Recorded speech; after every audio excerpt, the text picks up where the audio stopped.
With news that Arturas has finally come to the light and realized that it may be time to move off of Patrick Williams, on today's episode, we're going to talk about, is this the time where AK will finally catch up? Maybe, just maybe, and realize where the place this team really is in. We're going to talk about all that plus the mailbag right after this. You are now tuned in to Chicago Bulls Central, your number one place for all Chicago Bulls news and content.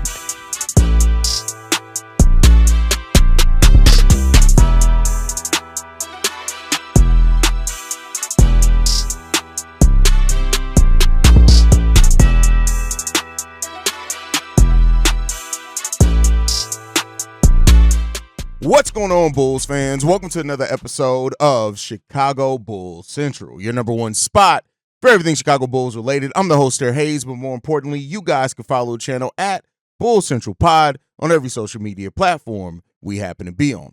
With that being said, let's go ahead and get into this content for today, y'all. And last night I dropped an emergency video. I guess wouldn't call it emergency, but a breaking news video in regards to the article from the Chicago Sun-Times that called out the Bulls being more open now to moving off of Patrick Williams than what they've been in the past. Now, this article did have some things in it that I would kind of categorize as kind of surprising for Bulls fans in a way. Like when you look at the fact that they say that, Patrick Williams has been notoriously hard to work with behind the scenes, that's something that we hadn't really heard before. Even going so far as to mention like Peter Patton and how they thought that, Peter Patton with his history and player development would be somebody that could really kind of unlock Patrick Williams, and that the Bulls, or AK specifically, has come to the realization that a change of scenery may be needed for Patrick Williams.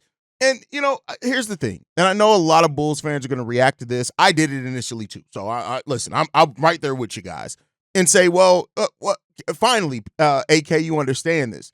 But this is, again, another situation in which AK realizes things basically a year too late, right? Like, you've already paid him now, and now you're trying to move him. Now, that could work out, and I've talked about this before with other teams, right? That when you trade a young player and they already are locked into a contract, keep in mind, Pete Will's contract's an $18 million flat contract. It doesn't rise up every year, and that's actually kind of beneficial to other teams because you're actually gaining more cap space as the cap rises each year, and with keeping that contract the same. So there's that aspect of it.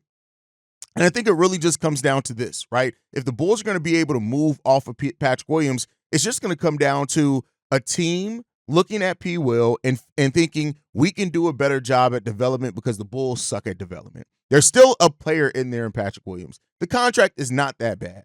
It just isn't. $18 million is a little bit over the MLE in modern basketball. Yeah, you look at it and say the $90 million or whatever, and yeah, I get you on that 100%, but you got to look at where the NBA is now. The NBA is handed out like $25 million contracts are almost starting to become really the norm when it comes to it for role players. And so, Patrick Williams, yes, he's disappointing. Make no mistake about it. Like I said, it would have to come down to a team really, really looking at P. Will and saying, we feel like we can uncover whatever potential's left in P. Will. And that's a risk that you run. But more so than talking about P. Will and moving off of P. Will or not, I want to look at this from the standpoint of, is AK starting to wake up a little bit to what this team needs? And the reason why I say that is, I think a lot of us, if we're admitting it, kind of saw last offseason that there was a chance that the Bulls re-signed DeMar DeRozan, right? Just double everything back again. He didn't have any takers. Maybe you clear something to try to bring him back at a reasonable amount, whatever it is. The Bulls didn't do that. Now, there were salary cap reasons for that as well, so they don't get a bunch of credit for that. They moved off Alex Cruz on a deal that not everybody's happy with and shouldn't be 100% happy with either. But ultimately, just comes down to AK. The only way, and I've said this multiple times over the last few years, actually, the only way that we come out of this place that we're in of being in the middle is AK coming to the realization on a few things. And P. Will is one of those things. Now, I don't think that for any of my Bulls fans that are hoping all of a sudden something's going to change in regards to, moving off of P. Will or something like that. I don't think that's coming, if I'm being 100% honest with you guys. I'm sorry, out the starting lineup. I don't think he's going to all of a sudden be relegated to the bench or anything like that all of a sudden. But I do think that we need AK to wake up. And I know where Bulls fans are going to sit. We got to move off of Billy. We got to move off of AK. AK got to get out of here. He's worse than Pax. Unfortunately, that's not happening either. And you guys know I'm not one of the content creators that I don't like to waste my time on things that that I honestly don't see this team doing, right? That I see no chance of this team doing. And I don't think that they're going to move off Billy Donovan unless Billy Donovan pulls a Paxson and decides to go to him and the Bulls and say, hey, yeah, I don't know how to do this anymore. Listen, I've done enough of what I could do. We're going younger. It's not really what I want to do. Starting to feel like OKC vibes. So let's go ahead and reach a different deal. And his contract does end at the end of next season, not this season. So that's another pivot point as well. But I just don't see that happening, right? And I think that for all this doubt that I've thrown towards all the legitimate doubt that Bulls fans have towards AK, if this is the trade deadline, or if we're moving to a phase where AK is more aware of what's going on with this roster and where this roster really is, that's the best thing for everything. That's the best thing for not only players, it's the best thing for fans, it's the best thing for finding a direction with this franchise. I've said it for a long time. All I want to see now is a direction. I've moved off of it being one way or another.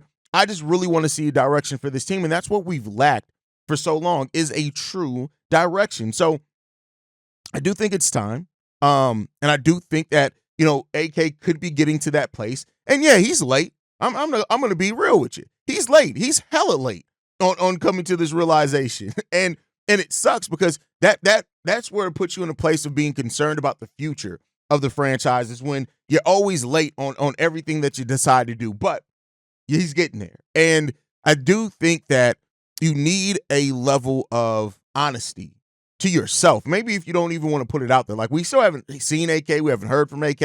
Just take everything with a grain of salt. But, action is a big thing in this. And you need action to get out of this place that the Bulls are in. And I'm not somebody who, listen, I don't like to stay in the mindset. You got, I can't remember the guy who is Slimers is Avi. He's just, every time the Bull, anything, oh my God, but the Bulls never did. Oh my God. It's like, I don't like to be in the trauma place. That's just not where I like to stay at, right? I understand that, like, this team has done it to us, right? This team has done it to his fans.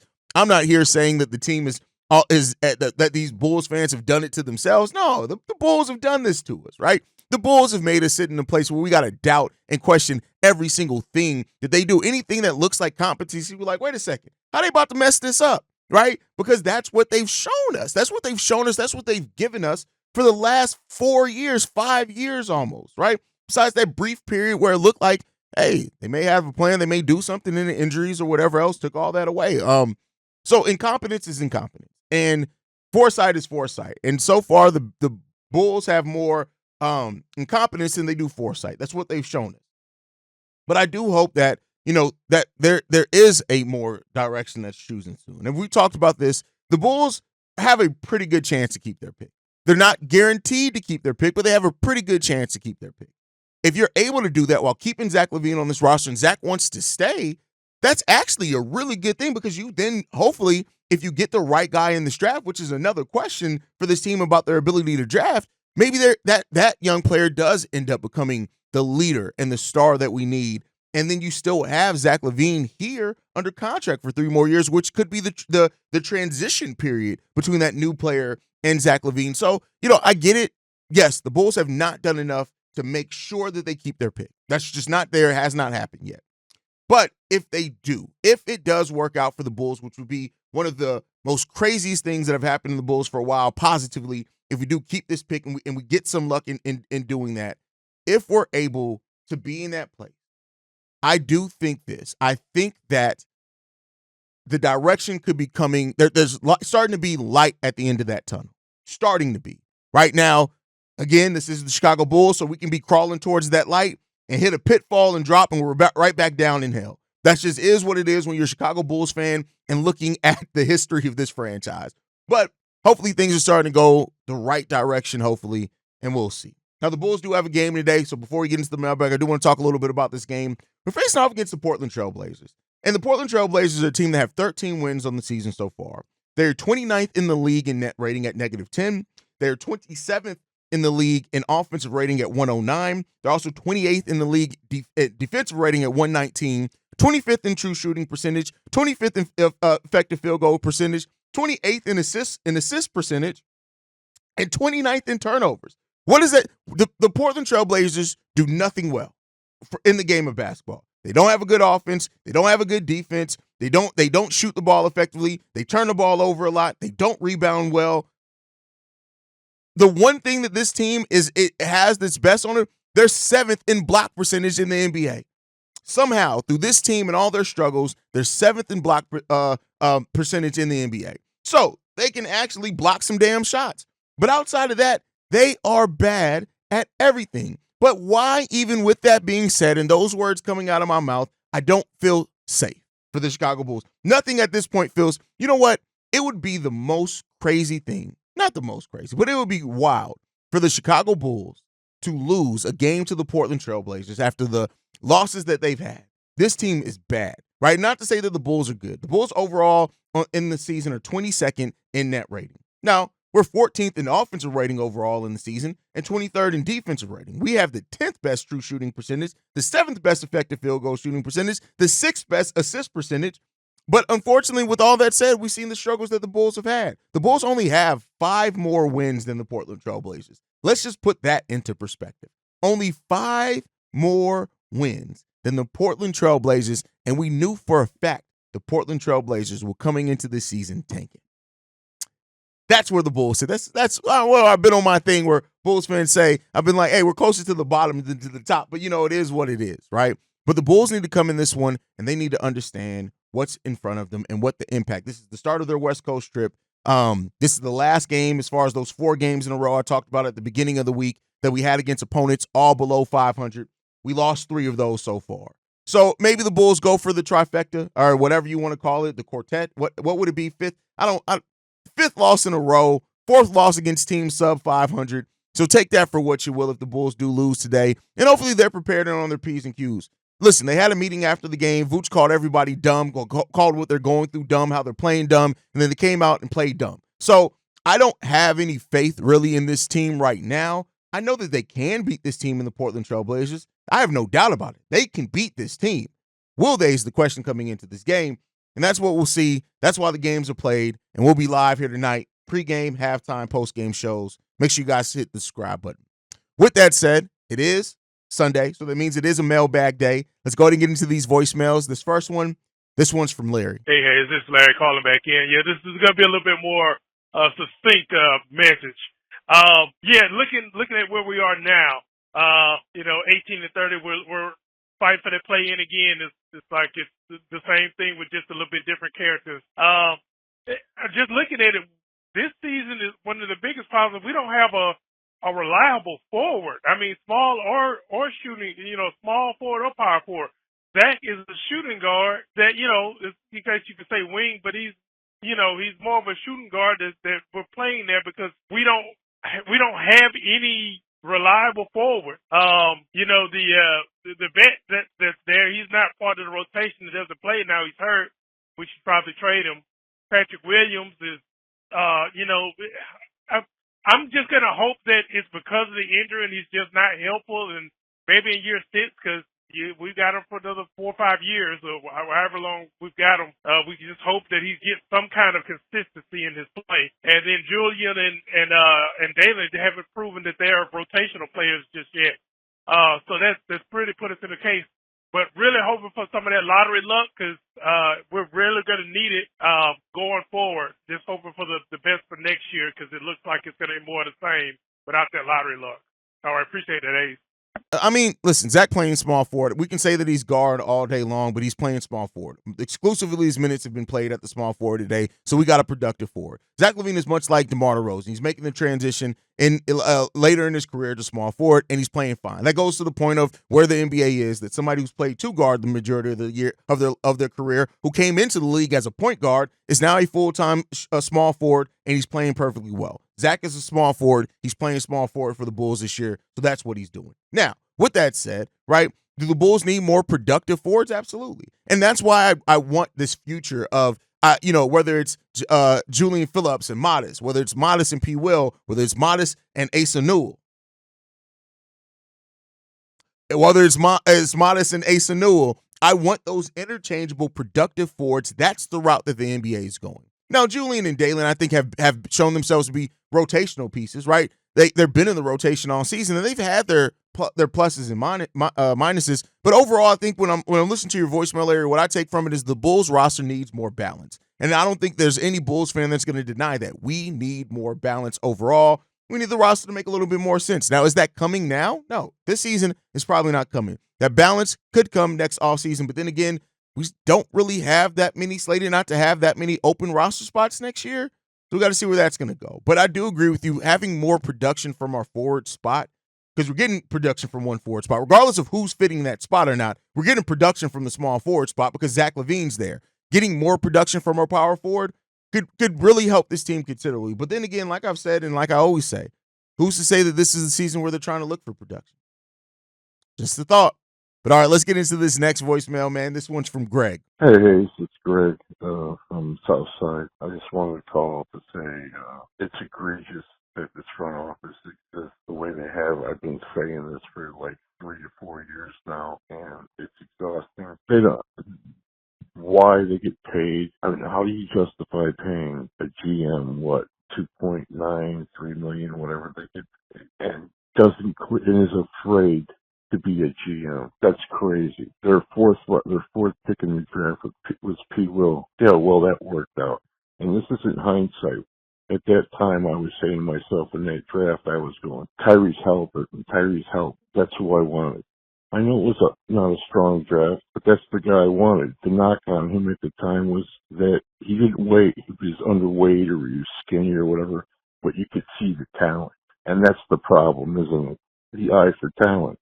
Because if that would have happened and Halliburton would have got drafted, the Lonzo thing would have never happened with the injury and all the misfortune and all this BS that's going on now. And at least we would have been in a position to potentially draft 2 or 3 other people along with Matas. And who would know, maybe, just maybe, we'd have this youthful team right now that looked amazing. As far as Giddey, I like him as a player. He's got some deficiencies.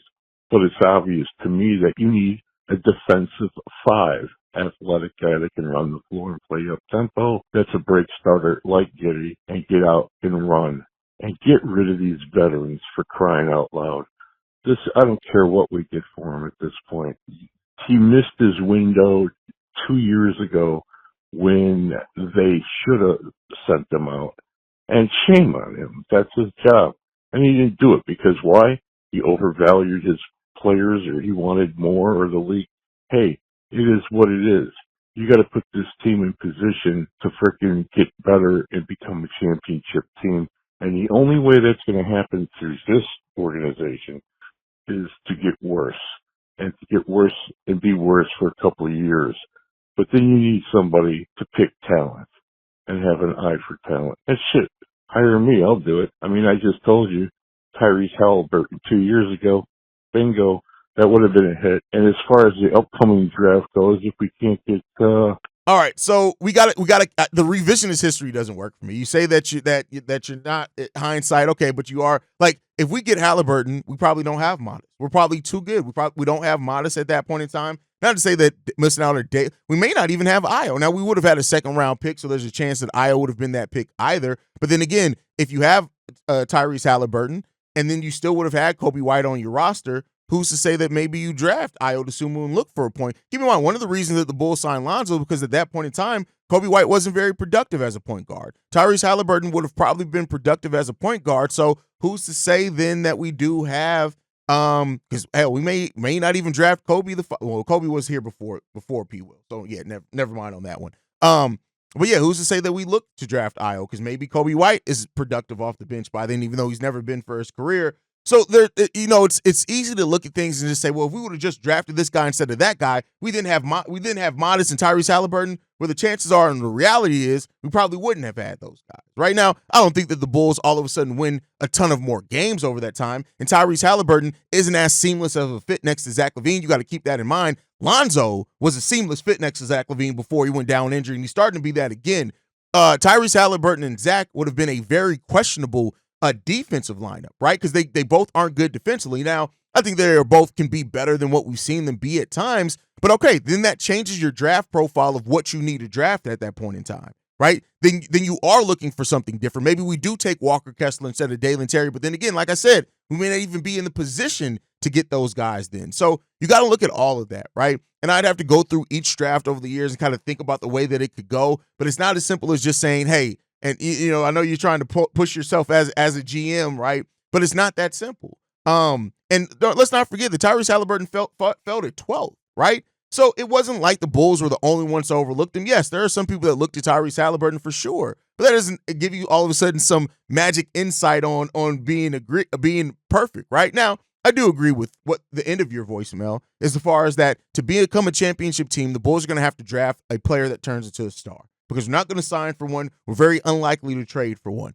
So for the Bulls to ever really turn into a championship contender, it's going to have to come via us drafting somebody, no matter where the position is, and that player actually turning into that star. And let's hope that we do, because, yeah, we would all love to see. I would love to be able to talk about a playoff run. I've not, in the years that I've had this show, I've never gotten to talk about a playoff run. I got to talk about a playoff appearance. I never got to talk about a playoff run. I would love to be able to talk about that. So let's see. All right, let's get into this next voicemail, man. This one's from Reginald. Hey, this is Reginald from Columbus, Georgia. Sorry it's been a while since I, called, but, after losing 3 games straight, I'm trying to let myself calm down before, making a comment or leaving something back. But the last loss hurt. Well, all losses hurt, but they hurt because you see teams like the Bulls just give up. I know what a lot of, Bull fans are saying, trade them all. And I'm not 100% against that. What I am against is trade them all, but, keeping Billy Donovan there. And as a coach, he's not only reached his ceiling with this team, I don't trust him to coach any other team that might come up with the Bulls. Like, if you're really going to make any big moves, the first move it has to be firing Billy Donovan, or at least moving him to the front office or whatever. But you can't make a major change for whoever the next guy going to coach this team is until Billy Donovan's gone. I mean, you can try, but whoever comes in after him is going to want to have his own guys handpicked to play for him. And what's the point of, doing the stop and start again over and over again with players who aren't on your who haven't been picked by the head coach, the new head coach. So if we want to get more effort from this team, the first thing you got to do is have a shake-up, and the first thing to do is get rid of Billy Donovan. We've seen what players who had not as much talent as some of the Bulls players like Zach LaVine, but who always play with effort. The Taj Gibson, the Javonte Green, the Derrick Jones Jr. Finding guys who play with effort isn't hard. They're usually the ones who are almost always stuck on the back end of the bench. But finding guys who can play with effort consistently and have faith in the coach, if you want to get those players, you got to get rid of Billy Donovan first. But what's your opinion? Thanks. Can Billy Donovan be trusted to run the next phase of the team? Hell no. Based off what we know, I mean, I'd be crazy to say, yeah, he can be trusted. But here's the thing. I'm going to say this, and this is for Winton already, because I know Winton was listening to your voicemail, and I already can predict what comment Winton was typing. Winton was typing, "Thank you, Reggie. The Bulls will never reach their potential as long as Billy Donovan's the head coach." Here's the thing. Billy Donovan's going to be here. Get over it. And that's all I can say, right? And I don't mean that to be cold-hearted, but we've seen it. This team, this front office, this ownership group is tied to Billy Donovan. And you cannot, forego trying to improve your roster just because you don't like the coach. And that's when people have the things like, well, why are we doing this? As long as Billy Donovan, you still need to add talent. Like, regardless of that, you still need to add talent to this roster. Now, I would say this as well, and I've said this before. I think at some point, if you add enough talent to your roster, hopefully, right, if you have a competency around that people look at and say, wait a second, this roster is actually really freaking talented, it got to be the coach, right? So that's why you want to continue to add talent. If you just sit there and say, oh, we're not going to add anything because Billy Donovan's the head coach, then that actually increases the chances of him sticking around. At least that's my view on it. I know everybody's going to have a different perspective, and that's fine. But I think that's the way that I look at it. So, yeah, Billy Donovan, I don't trust him to lead the next phase if we were to go younger. I don't. But guess what? I want us to add talent regardless. And that's the place that I'm in. I want this team to add talent. Hopefully, at some point, the talent shines a highlight on everything else that's then missing. Hopefully, right? All right, let's get into this next voicemail, man. This one's from Shay. What's up, Haize? This is Shay. Look, I believe this upcoming off season is probably going to be AK's redemption story.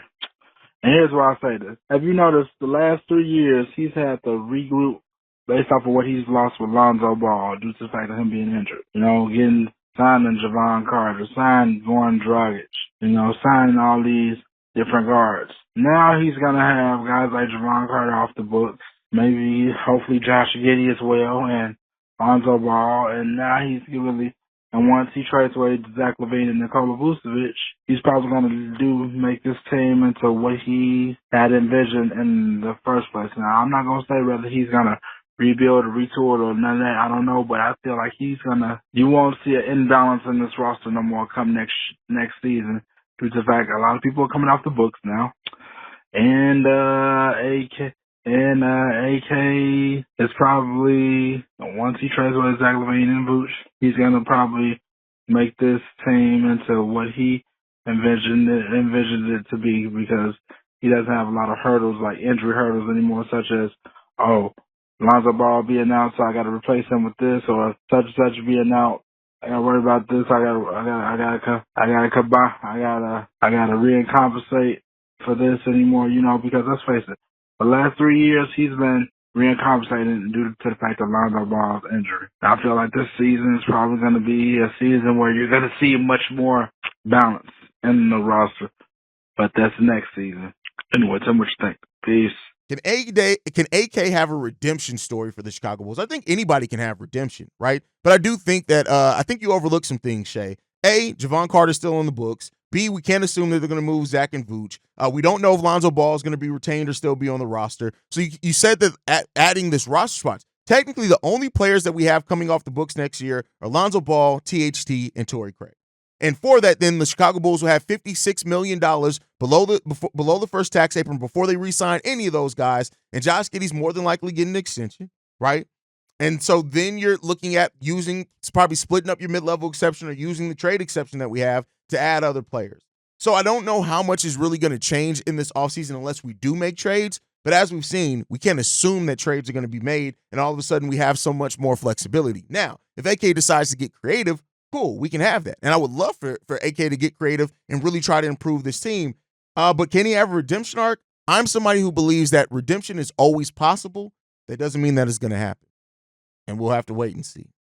All right, let's get into this last voicemail, man. This one's from Jeremy. All right, Haize, this is still Edwin from Brooklyn. I know I just left you a voicemail a minute ago, but listen, thought about it. Hot take, very hot. Star Zoe, Star Io. So Zoe, Io, Modest, Zach, and Vooch. That is the starting five. That is the best starting five. And Kobe, cool off the bench. He'll be cool off the bench with Josh. They both play like bench players. I'm sorry. It's the truth. Listen, Kobe is small with a negative wingspan. I understand that he was good and he's good and all this. He hits shots. And that's cool. That's good bench player. It's not we got to look at it as a positive thing for him. It's not like, listen, some people come off the bench and they're a spark off the bench and that's it. Championship team basically need a good bench. And Kobe and Josh are key bench players with P. Will. P. Will is a key bench player. I see a future where Josh, Kobe, and P. Will come off the bench and win us games. I mean, listen, this team, they're okay. They're not that bad. We could just add to it. Also, I might be wrong, but by the way, Lonzo's minutes need to go up. He's good. It looks like he's fine.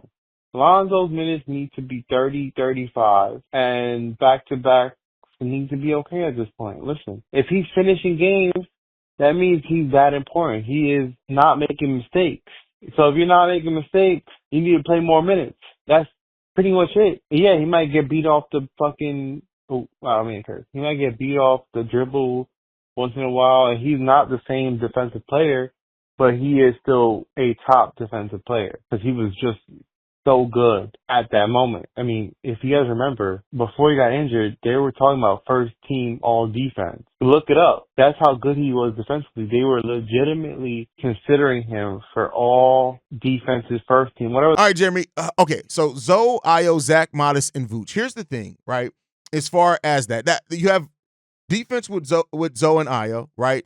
Zach Levine has been a more engaged defender. You have some rim protection with Modest Bucilis with his blocks, but his own ball defense is still very far behind, and Vooch is not good defensively at all either. I do think as far as Kobe, you're too wrapped up in narrative. Kobe has been terrible off the bench for his career. I had a whole episode going over it. Kobe White's shooting splits off the bench are god-awful. I'm talking about worse than when he was in his 15-game slump. So no, Kobe White is not an effective player off the bench, nor is P. Will. I've said it before. P. Will is the exact same player, whether he's no matter the position or if he's starting and coming off the bench. He averages the same shooting splits, the same shots per game, the same production. People like to think like, oh, Patrick Williams so much better coming off the bench. He's not. He's never been. There's never been any data to support that. Now, as far as Io has been better off the bench than either of those two guys. And I think bringing off a two-way player off the bench is kind of where we're going and what we're being in. I just don't see the Bulls changing the starting lineup until a move is made, or at least until next season.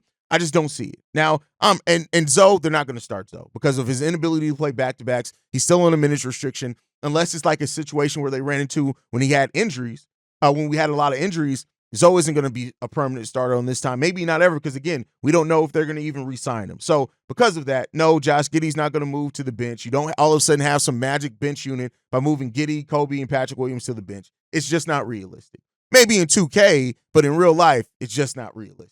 But all right, guys, thank you guys for tuning in. You'll see me again tonight. Make sure you guys are following the show at Bull Central Pod. You can send us any feedback, questions, comments, concerns.